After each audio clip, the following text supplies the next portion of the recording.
Bismillahirrahmanirrahim. Assalamualaikum warahmatullahi wabarakatuh.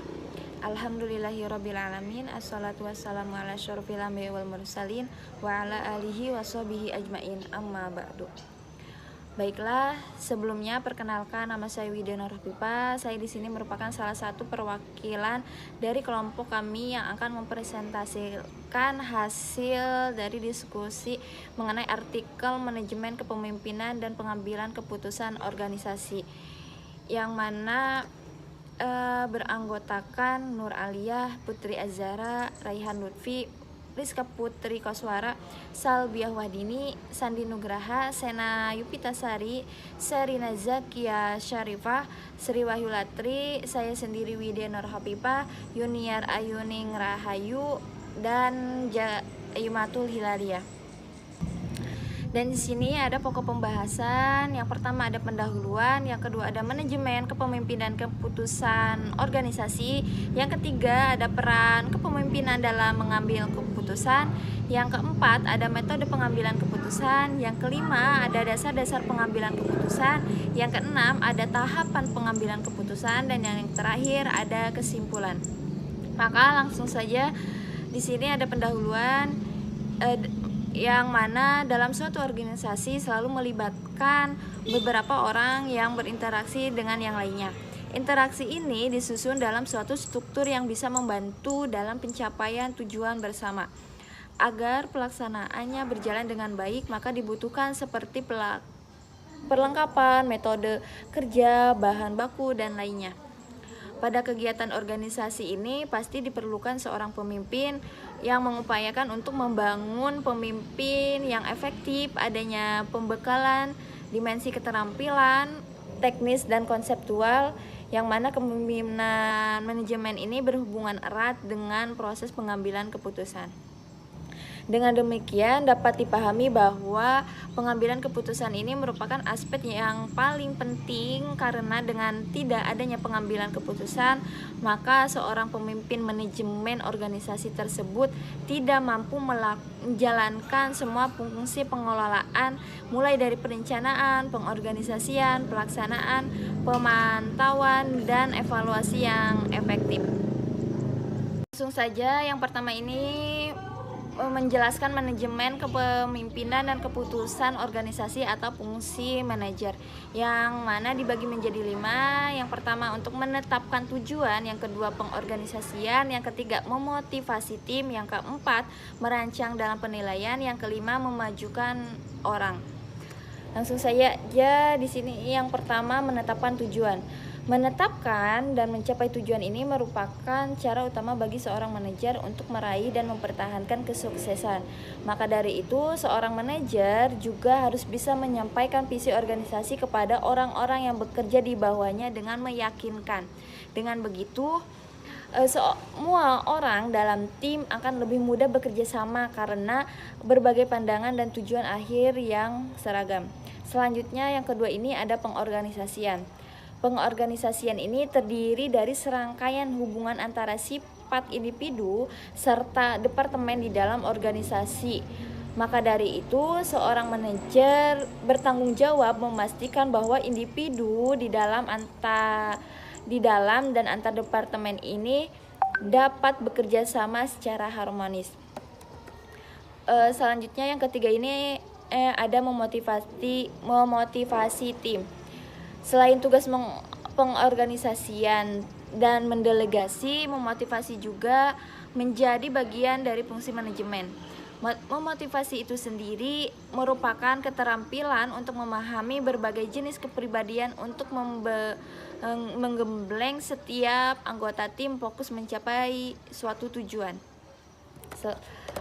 Yang keempat ada merancang sistem penilaian.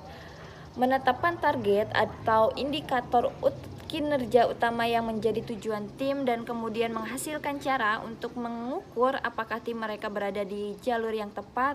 Maka dari itu, penilaian sangat penting untuk meningkatkan kinerja bisnis. Namun mungkin akan sulit menemukan cara yang benar-benar terstandarisasi untuk mengukur kinerja. Maka dari itu, seorang manajer harus berpikir keras untuk kreatif juga bijaksana dalam menilai anggota timnya.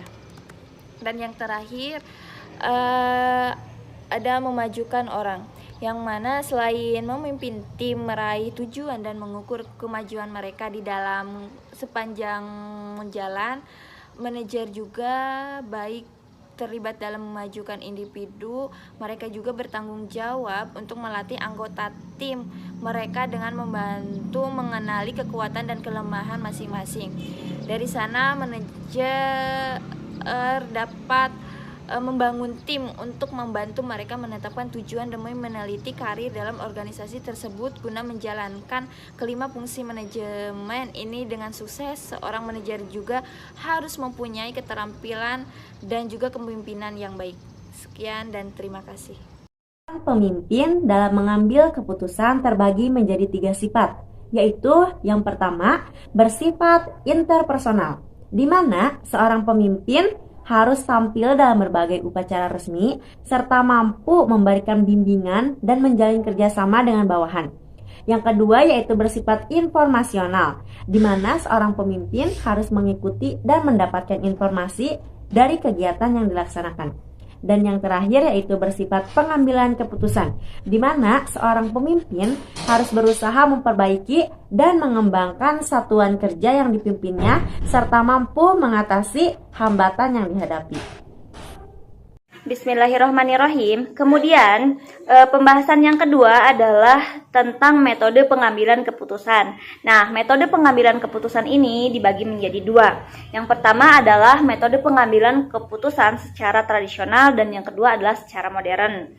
Nah, metode pengambilan keputusan secara tradisional biasanya diambil dari intuisi ataupun kebiasaan. Kemudian metode pengambilan keputusan secara modern biasanya dilakukan secara melakukan perhitungan matematis dan juga menggunakan instrumen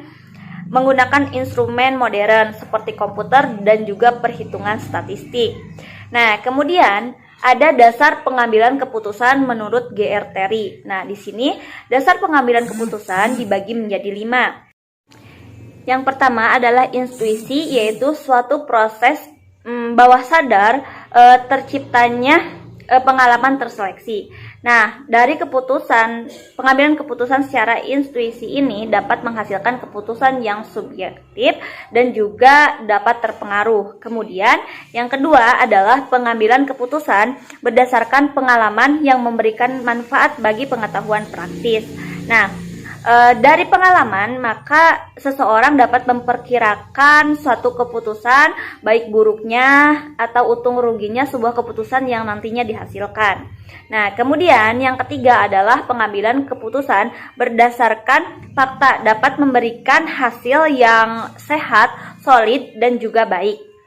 Nah, karena dengan adanya fakta, maka seseorang dapat mempercayai sebuah keputusan itu, tingkat kepercayaannya tuh lebih tinggi, sehingga seseorang bisa dengan lapang dada menerima keputusan tersebut. Kemudian yang keempat adalah pengambilan keputusan yang dilakukan berdasarkan wewenang.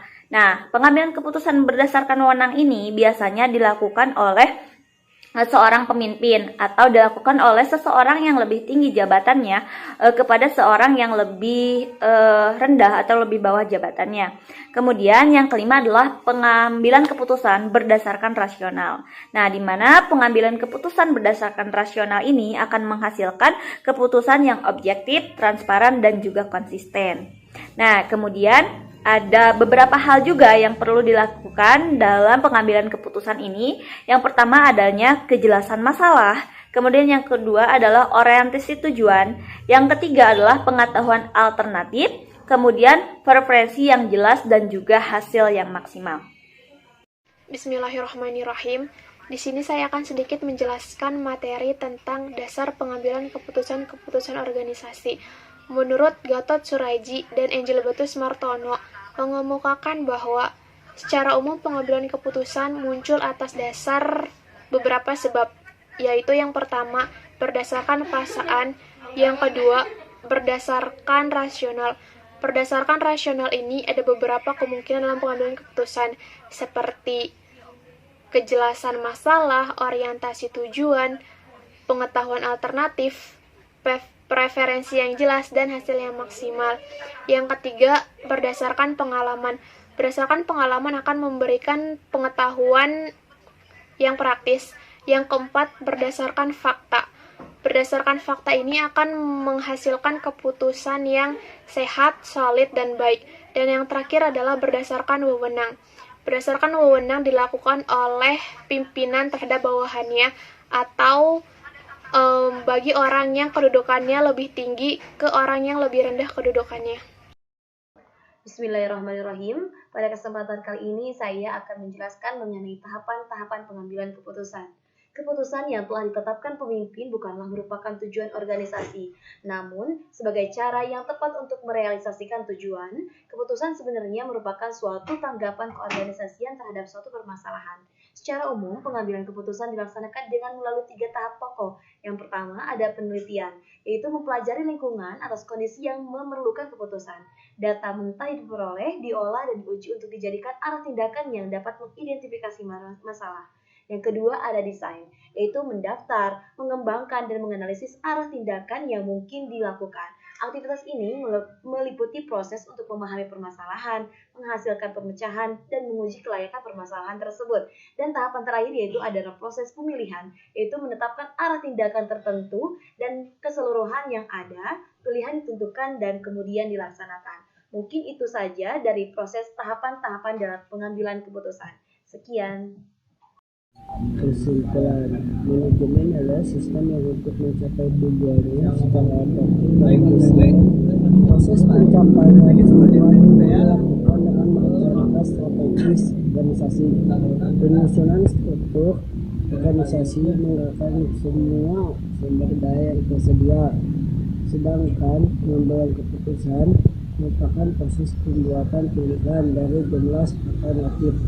Dan pemimpin sangat besar dalam pengambilan keputusan dan mengambil tanggung jawab terhadap hasilnya. Menurut George Terry, pengambilan keputusan adalah pemilihan alternatif perilaku tentu atau dari 2 atau lebih alternatif yang ada.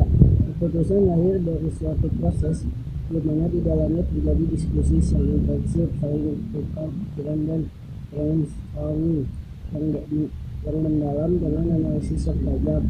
Oleh sebab itu, pengambilan keputusan sangat penting dan dalam pengelolaan dan merupakan tugas utama dari seorang pemimpin.